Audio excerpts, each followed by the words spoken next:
Wilson. I'm actually one of the members of the POPVOX Foundation, so let me say thank you all so much for being here. My co-panelist in crime with me has the best intro and story ever, so I'm gonna let him introduce himself and I'll follow up. Okay, thanks so much, Aubrey. I just want to say before I introduce my name, which now you all can see behind me, and yes, I'm the problem, it's me. I get all the jokes, but I just shake it off. I know. So I just want to give space for Haley's speech just now. As someone who's worked with her for years, we all up here have felt that feeling of not feeling like you belong. And I just wanted to say thanks again for awesome words, and you all should really take it to heart because we've all been there, and just keep pushing forward to make yourself better. A little bit about me. So I'm a senior policy advisor with Demand Progress, former House intern, worked for House leadership a couple years ago, and then stumbled upon this amazing organization that's working to strengthen congressional capacity from the inside. So better staff pay, better intern pay, more resources, more oversight capabilities and tools, working with the Appropriations Committee, the Rules Committee, and all the committees of jurisdiction to make Congress a better and stronger place so that they can actually help the American people every single day. So that's a little bit about me. I'm excited to be on the panel. Awesome, thanks. And so I actually got to meet Taylor too through my previous position. So I actually started out as an intern in a think tank. So a little bit of a different path, but that actually landed me as a legislative correspondent on the Hill right afterwards. So I started out in a member's personal office, and then over my career was able to get a position with the Committee on House Administration, which if you haven't heard about it, I highly recommend looking into it. It's definitely one of those committees that you kind of fall into as a staffer.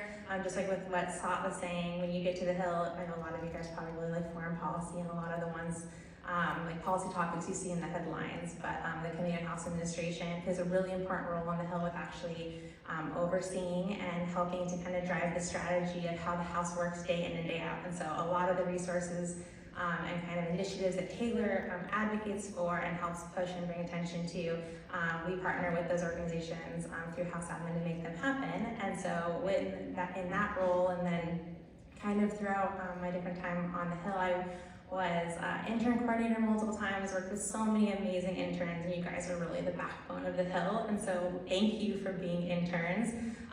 Today, Taylor and I, with Haley's help, are here to talk about really how to stand out. As Haley was saying, you guys belong here, but when you're here, there's definitely some tips and tricks that we've learned along the way of how to really stand out and make an impact in your office. And so we're going to kind of go back and forth a little bit. So Taylor, back to you. Awesome. So the first one, it's quite simple, but it's extremely effective. So take notes, and if you can, keep a daily journal. So at the end of every day, either before you leave the office, or if you're on the metro, or if you're commuting home, whatever, make sure you write down all of the tasks that you did, all of the things that you were learning, all of the legislation that might have been on the floor or up for debate.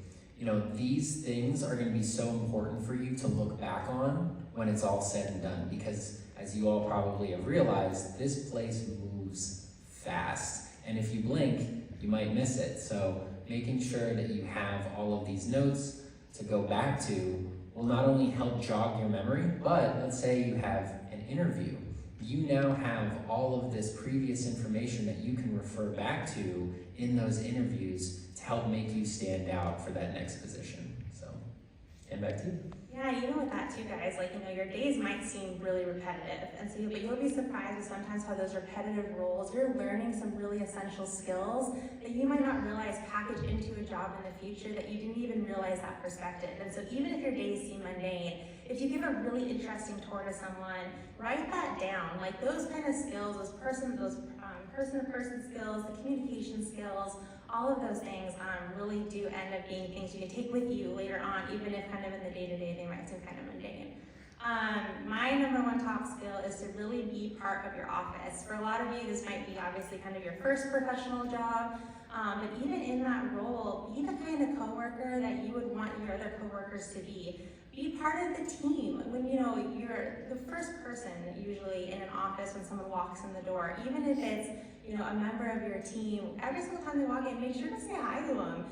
Ask them how their day is going. Things like that help really put a name name to your face. They make sure that you're really remembered, and you help set an office culture that later on when they're looking to hire people, they think, gosh, who were the interns who really added to our culture?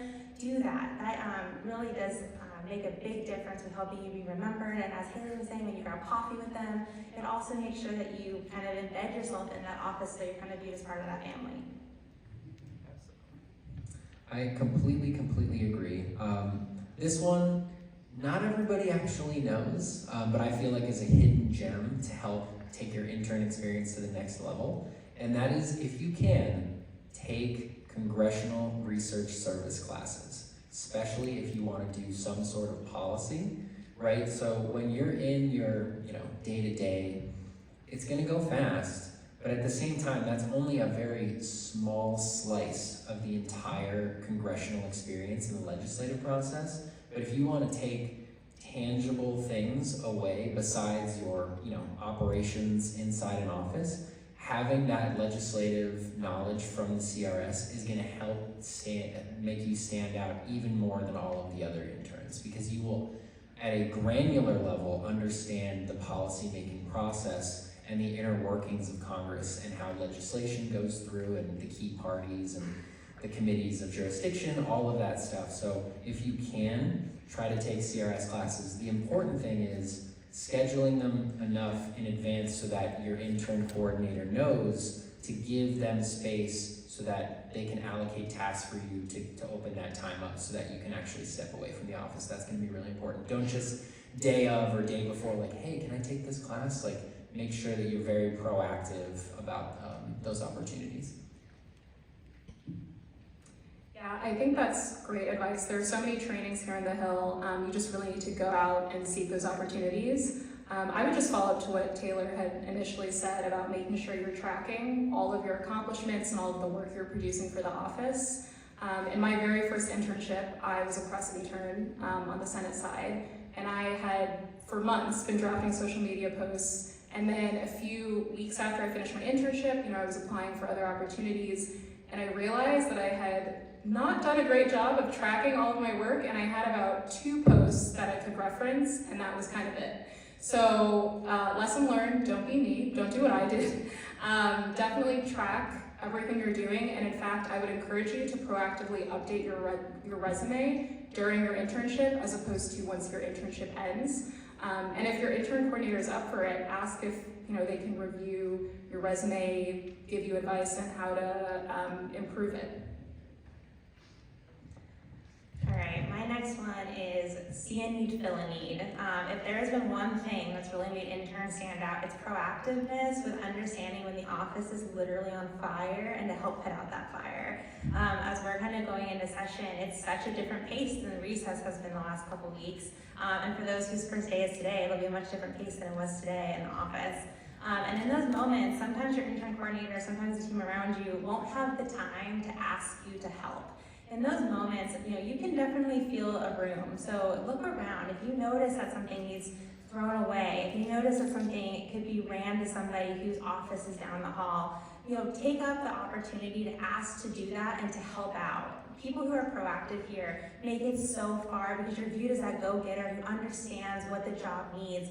Hill jobs come with a huge variety of descriptions. I don't think you can actually describe everything that any Hill staffer does because it changes so much day to day. And so as an intern, you're gonna learn so much by filling a need even if you're not asked. So really don't just stay concentrated on your job description as an intern. Go so far beyond that by taking advantage of the opportunity to help your guys' coworkers out so that, like I said, so you kind of fit into the office and are seen as somebody who really helps out. I completely agree with that one. The last one I have is, as you all are getting to know more, one of the biggest currencies within this institution is time. Everybody is extremely busy, especially like Aubrey said, when they're in session and a lot of consequential things are happening. And we keep talking about it and we're gonna continue to talk about it throughout this. You may not have answers to everything. And so if you don't, you're gonna wanna go to your supervisor or your intern coordinator with some questions. But please, and I mean this seriously, do not go over and over and over again with just one question. It's gonna be really, really important for you to understand that everybody around you is gonna be extremely busy. Ledge staffers are dealing with tons of policy, comm staffers are dealing with things in the district and dealing with the member going on TV. Everybody's super busy, but if you're constantly asking single questions over and over again, that will definitely go noted, and not in a good way. So if you do have questions, go to your supervisor with a set of questions rather than just one or two. So just to save everybody time, including yourself, definitely try to do that when you can. Yeah, I think that's great advice, and just following up on that, to actually do this, if you have some type of intern check-in with your intern coordinator, kind of a weekly, maybe in-person meeting or virtual call with the district office and DC office interns, that is a great place to ask your questions. If not, just having like a 15-minute one-on-one with your intern coordinator every week is also a great place to follow up and get those questions answered. And I'll actually follow up on that too. One thing you guys might not realize is that your intern coordinator, this might be their first time being an intern coordinator. And so as an intern, especially if you're realizing that your intern coordinator is not pulling you aside to have those conversations, initiate those meetings. Be like, hey, I've been here for a couple weeks, I have a couple goals I want to achieve. Can we have a meeting every week or so, or every other week? And set some goals that I can kind of, work to get, cross off my Hill bucket list on my internship. And so that's another thing, is to give some grace to your other coworkers too, and kind of help them know what you need to be successful at your internship.